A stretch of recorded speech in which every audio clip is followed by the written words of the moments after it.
Okay, so I'm going to show you guys the first step in making your slabs for your box. The first thing you need to do is make a template so that the squares that you cut are all exactly the same size. If the squares are not the same size, when you try to assemble them into a cube, it's not going to fit.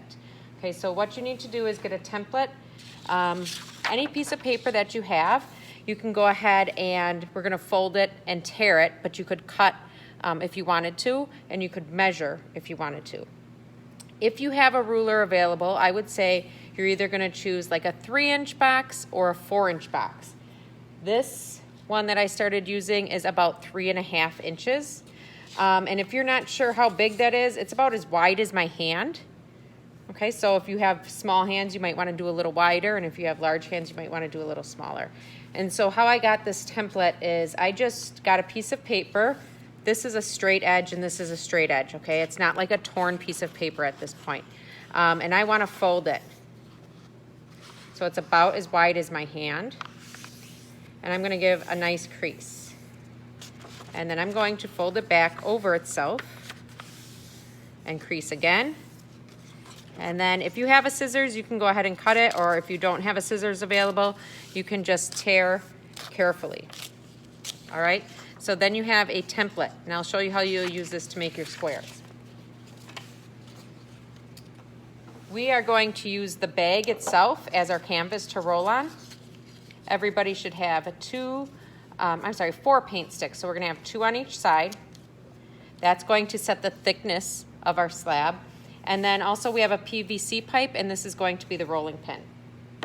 The other tools that I'm going to be using from the bag are paper clip, and this is a homemade wire tool. So it's, let me show you here, it's just fishing line with 2 little ends to hold on to. All right, so with this clay, this is air dry clay, and it dries very quickly in the air. So when you have it open and you're using it, you need to make sure that you close it up and have it airtight as soon as possible, and maybe even add a little water to it.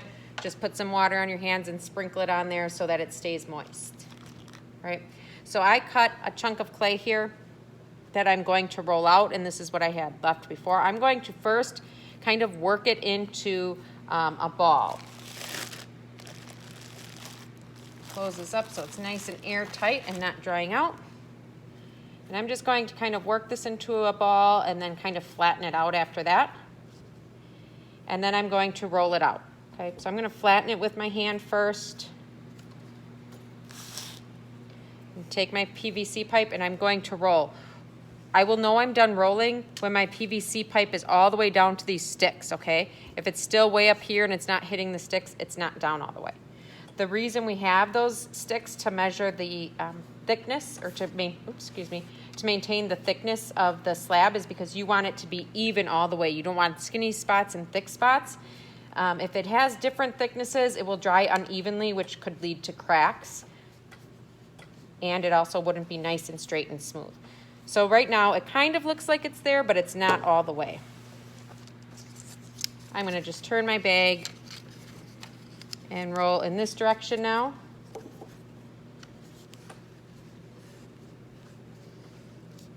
I'm kind of like pulsating back and forth with my rolling pin, just so that I can push the clay a little bit at a time. It makes it a little easier for me. If we were in the building and we had nice big wooden rolling pins, it would be easier to just push in one direction. But for this, I find it easy to kind of pulse and then roll it out afterwards. So I'm all the way down to the sticks. Now I can tell that it's nice and even. I'm going to just kind of flip it over and peel it off so that I can see it looks nice and even. All right, now I need to just cut my squares. So this is a real long rectangle. We're going to use this. I am going to, I think I'll go this way to get the most. I'm going to lay this down, and I'm going to very carefully use my paper clip that I have opened up and glide it along that line. Okay. And then the same thing on the other side of the paper. can do it without blocking your view.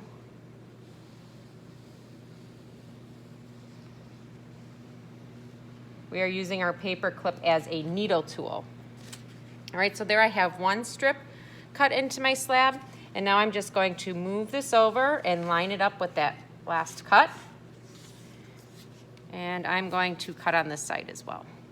You want to try to get as many slabs or as many squares out of each slab as possible, just so that you don't have to keep re-rolling. Any little clay that you peel off, you're going to want to put that in plastic right away so that it doesn't dry out. Okay? Now to turn these into squares, I am just going to take my paper template and I am going to turn it so that this now flat edge will line up against that flat edge of the clay. So that will help give you a nice 90-degree angle.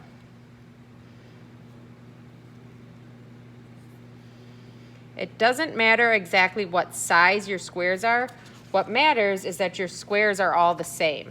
Okay, so if you end up with 3.5 or 3 3/4 or 4 or 4 1/4, anything around there will be just fine. It's just that they all have to be the same. So out of this piece here, I've gotten 2 squares. I'm going to peel the stuff off that I don't need. I'm going to ball it up, put it in the plastic, and then I'm going to take the squares off. What I always do is I flip it over and peel the cloth off of the back so that it doesn't stretch them out of shape. I'm going to go back and grab the clay. I'm going to put it back into a ball and start to flatten that again. And I'm going to keep doing this process till I get all 6 of my squares. So I'm going to re-roll. I'm going to turn so that I get this large enough to fit one of my squares on.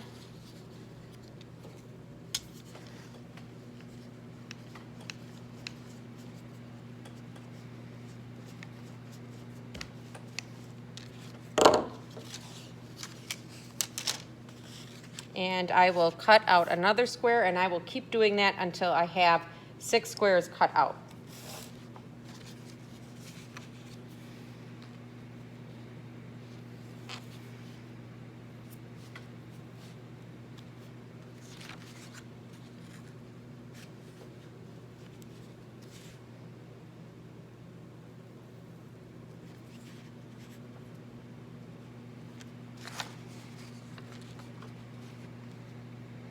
Now, this scrap clay, again, I'm going to put it back into a nice ball. I'm actually going to sprinkle a little water on here, squeeze it again, and then put it back in my clay bag.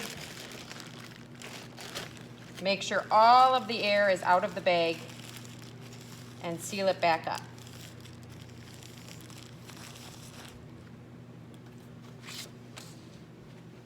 When you have all 6 of your slabs,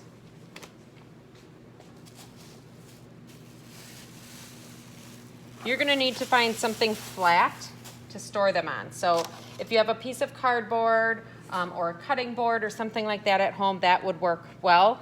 You just don't want to put them somewhere where they're going to end up being lumpy and bumpy. These do dry out rather quickly. We want these to dry out a little bit, okay, so that they are able to, we're able to use them to build. But if they dry out too much, we won't be able to use them. Because this is air dry clay, we can't just add water to it once it's dry. Once it's dry, it's permanent, okay? So before laying it on your board, I want you to put down plastic. So in your bag, you should have some plastic. And I am going to place these in here flat. The ones I started at the beginning are already starting to dry. I'm going to lay these in here flat, and then I am going to seal it up tight and pushing out all of the air, tucking it under. Oh, there's still a little air in there. Squeezing out all of the air because we do not want this to dry up too much before our next class. It'll dry up just enough if you wrap it real tight and don't let air in there. And then next class we'll work on constructing these.